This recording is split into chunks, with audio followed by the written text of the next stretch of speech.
नमस्कार दोस्तों, Galaxy classes and defence academy के यूट्यूब चैनल पर आप सभी का हार्दिक स्वागत है।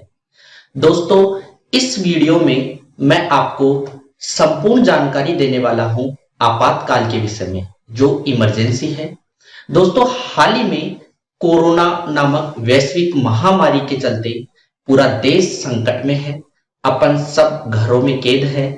इससे क्या प्रॉब्लम, क्या समस्याएं अपने बीच में आ सकती हैं, उस संपूर्ण जानकारी मैं आपको इस वीडियो में दूंगा। दोस्तों, अगर बात करें आपातकाल की, तो उससे क्या आपको अधिकार रहेंगे, गवर्नमेंट के पास किस तरीके के अधिकार रहेंगे, ये सारी जानकारी इस वीडियो में मैं आपको दूंगा, जो आपको जानना अति महत्वपूर्ण है, आपके लिए जानना जरूरी है।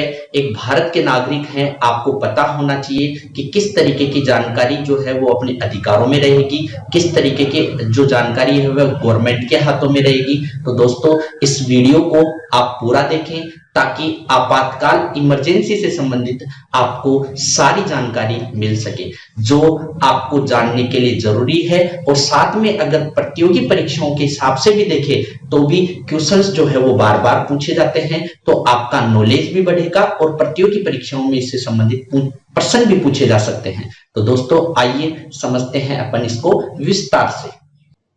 आइए दोस्तों, समझते हैं इसको विस्तार से। दोस्तों, स्क्रीन पर आपको दिखाई दे रहा है आपातकाल। ऊपर लिखा हुआ है आपातकाल को 3 चरणों में विभक्त किया जाता है। आपातकाल को 3 चरणों में विभक्त किया जाता है। पहला है राष्ट्रीय आपातकाल, दूसरा है राज्य आपातकाल, तीसरा है वित्तीय आपातकाल। तो दोस्तों, इन तीनों आपातकाल के मामले में अपन गहराई से पढ़ेंगे। जैसे राष्ट्रीय आपातकाल जो है वो राष्ट्रीय आपातकाल अनुच्छेद 352 में वर्णित है। और अगर बात करें राज्य आपातकाल की, तो राज्य आपातकाल जो है वो अनुच्छेद 356 में वर्णित है। और बात करें वित्तीय आपातकाल की, तो वित्तीय आपातकाल अनुच्छेद 360 में वर्णित है। तो इन 3 जो आपातकाल है, जो इमरजेंसी है, इनके मामले में अपन गहराई से पढ़ेंगे। 360 आर्टिकल 360 के तहत वित्तीय आपातकाल लगाया जाता है। तो दोस्तों, अब अन्य जानकारियों की अगर बात करें, तो दोस्तों हाल ही में कोरोना प्रभाव के कारण अपन इतने चिंतित हैं कि इसका क्या प्रभाव हो सकता है, क्या हालात पैदा हो सकते हैं, यह सभी बातें मैं आपको बताऊंगा। इस वीडियो में आपसे जिक्र करने जा रहा हूं वित्तीय आपातकाल के बारे में। दोस्तों, अगर वित्तीय आपातकाल लागू कर दिया जाता है तो संविधान में लिखा है कि आपकी संपत्ति, आपका पैसा, आपकी कमाई सब सरकार की हो जाती है।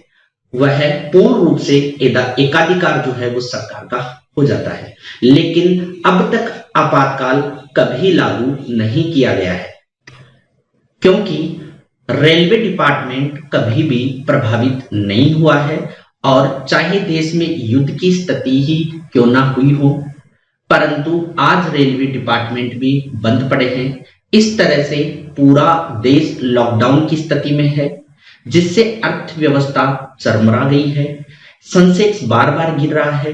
वित्तीय आपातकाल ऐसा आपातकाल होता है जो भारतीय संविधान के अनुच्छेद 360 में वर्णित है।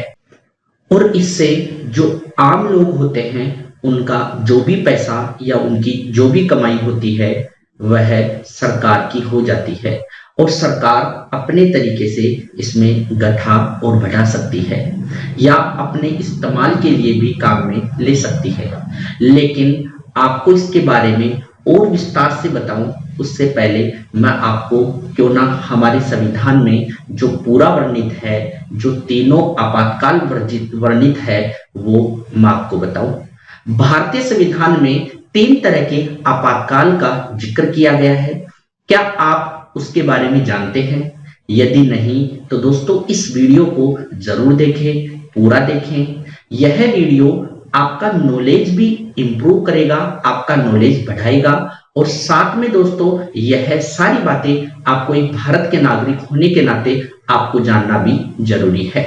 दोस्तों, जरा सोचिए, जब सरकार जो चाहे वही आपसे करवाए, आपको खाना उन्हीं की आज्ञा से करना पड़े, जो चाहे वही न्यूज में आए, जो चाहे वही फेसबुक व्हाट्सएप आदि पोस्ट पहले सरकार के पास जाए, सरकार जो चाहे वही पोस्ट आप देख सके, तो क्या स्थिति हो सकती है।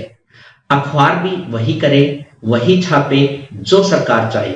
दोस्तों, मतलब साफ है कि बोलने, सुनने, करने सभी पर पाबंदी लगाई जाए। क्या होगा अगर कल्पना भी अपन नहीं कर सकते। दोस्तों, समय को ध्यान में रखते हुए मैं आपको सारी डिटेल्स बताऊंगा। आपको कौन कौन सी स्थिति में आपातकाल लगाया जा सकता है।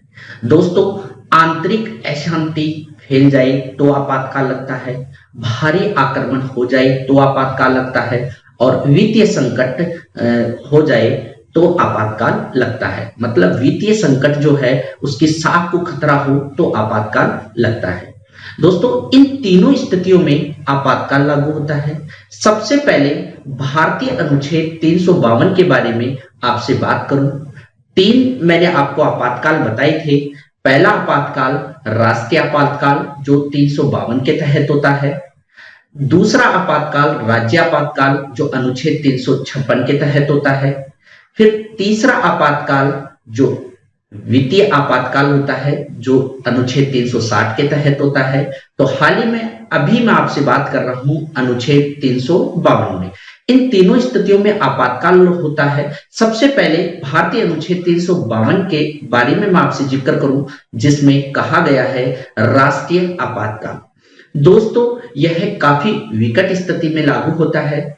इसकी घोषणा युद्ध, बाह्य आक्रमण, राष्ट्रीय सुरक्षा के आधार पर की जाती है। आपातकाल के दौरान सरकार के पास असीमित अधिकार हो जाते हैं, जिसका प्रयोग वह किसी भी प्रकार से कर सकती है। अगर बात करें अन्य, लेकिन नागरिकों के सारे अधिकार छीन लिए जाते हैं। नागरिकों के पास किसी प्रकार का कोई अधिकार नहीं रहता। दोस्तों, राष्ट्रीय आपातकाल को मंत्रिमंडल की सिफारिश पर राष्ट्रपति द्वारा लागू किया जाता है। इस आपातकाल के दौरान संविधान में वर्णित मौलिक अधिकारों का अनुच्छेद 19 स्वतः ही समाप्त हो जाता है। मैं आपको बता दूं, अनुच्छेद 19 वही अनुच्छेद होता है जो सभी अखबारों या टीवी चैनलों को बाधित कर दिया जाता है। यानी कि बोलने की स्वतंत्रता छीन ली जाती है। यानी कि आप अपनी मर्जी से कुछ नहीं बोल सकते। सरकार जो चाहती है वही आपको बोलना पड़ेगा। इस दौरान अनुच्छेद 20 व 21 जो है वो बने रहते हैं। राज्य आपातकाल, दोस्तों बात करूं अगर राज्य आपातकाल की, तो पहला मैंने आपातकाल बताया आपको राष्ट्रीय आपातकाल, जिसकी पूरी डिटेल में आपको बता चुका। अब बात करूं मैं राज्य आपातकाल की, जो अनुच्छेद 356 के तहत होता है। यह अनुच्छेद 356 के तहत है। भारतीय संविधान में इस अनुच्छेद को कई बार राज्यों में लागू किया जा चुका है। मूलतः अनुच्छेद को तब लगाया जाता है जब राज्य में किसी भी प्रकार का कोई संकट आ जाए, जिससे राज्य का शासन प्रशासन ना चल पाए। और आमतौर पर यह आर्टिकल तब लगाया जाता है जब सरकार के पास बहुमत ना हो, जिससे राष्ट्रपति शासन लगा दिया जाता है। दोस्तों, राष्ट्रपति शासन न्यूनतम 2 माह अधिकतम 3 साल तक लगाया जा सकता है। दोस्तों, जो भी सबसे महत्वपूर्ण है उसकी चर्चा आपसे करने जा रहा हूं, जो तीसरा वित्तीय आपातकाल है। यह तब लगाया जाता है जब देश में राष्ट्रीय महामारी, एक ऐसी महामारी जो कि पता नहीं कितने लोगों के बीच में ये फैलेगी, पता नहीं कितने लोग जो है इससे संक्रमित रहेंगे, कल का हिंदुस्तान क्या होगा, पता नहीं कल का भारत क्या होने वाला है, हम कहाँ होंगे, पता नहीं कितना वित्तीय नुकसान जो है वो भारत को होगा, मालूम नहीं इस परिस्थिति में हम कहाँ मिलेंगे, कहाँ रहेंगे, कैसे रहेंगे। दोस्तों, ऐसे में आप समझ सकते हैं कि भारत की वित्तीय हालात बहुत खराब हो सकते हैं। ऐसी आशंका व्यक्त की गई है, उसकी कोई पुष्टि नहीं है, लेकिन ऐसी आशंका व्यक्त की गई है और पुष्टि जो है वो क्लियर नहीं है।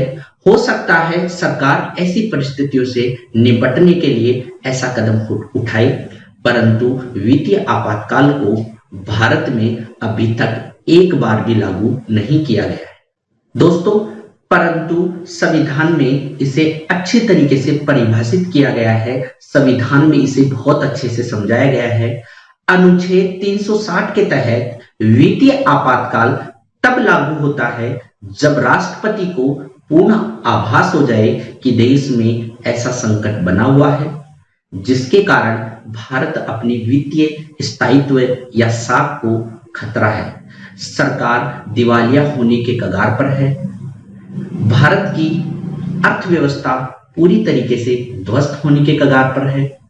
और दोस्तों अगर बात करें वित्तीय आपातकाल के अनुच्छेद 360 का प्रयोग किया जाता है। इस आपातकाल की स्थिति में नागरिकों के समस्त अधिकार छीन लिए जाते हैं, पैसों संपत्ति पर देश का अधिकार हो जाता है, राष्ट्रपति किसी कर्मचारी के वेतन को कम कर सकता है। भारत में अब तक वित्तीय आपातकाल को छोड़कर सभी आपातकाल लागू किए जा चुके हैं और यह लागू ना हो इसकी हम प्रतीक्षा करते हैं और प्रार्थना करते हैं। हालांकि वित्त मंत्री सीतारमण ने इस बात की संभावना से इनकार कर दिया है। दोस्तों इससे पहले 1991 में गंभीर वित्तीय संकट आ गया था, लेकिन फिर भी वित्तीय आपातकाल लागू नहीं हुआ था। मतलब फाइनेंशियल जो इमरजेंसी है उसकी घोषणा नहीं की गई थी। इसलिए इस समस्या से निपटने के लिए सरकार को सोच समझकर फैसला लेना चाहिए। हालांकि किसी भी स्थिति से निपटने के लिए पूरा देश एकजुट है। दोस्तों यदि इस वीडियो को आपको अच्छा लगा हो, आपको बहुत अच्छा लगे, आपको बहुत जानकारियां इससे मिली हो, तो इस वीडियो को आप शेयर जरूर कर दीजिए। और उम्मीद करता हूं कि आपको इस आपातकाल से संबंधित सारी जानकारियां आपको क्लियर हो गई होगी। 3 पॉइंट अपन ने क्लियर किए। पहला पॉइंट जो था वो राष्ट्रीय आपातकाल जो अनुच्छेद 352 के तहत था। दूसरा आपातकाल जो राज्य आपातकाल था जो अनुच्छेद 356 के तहत था।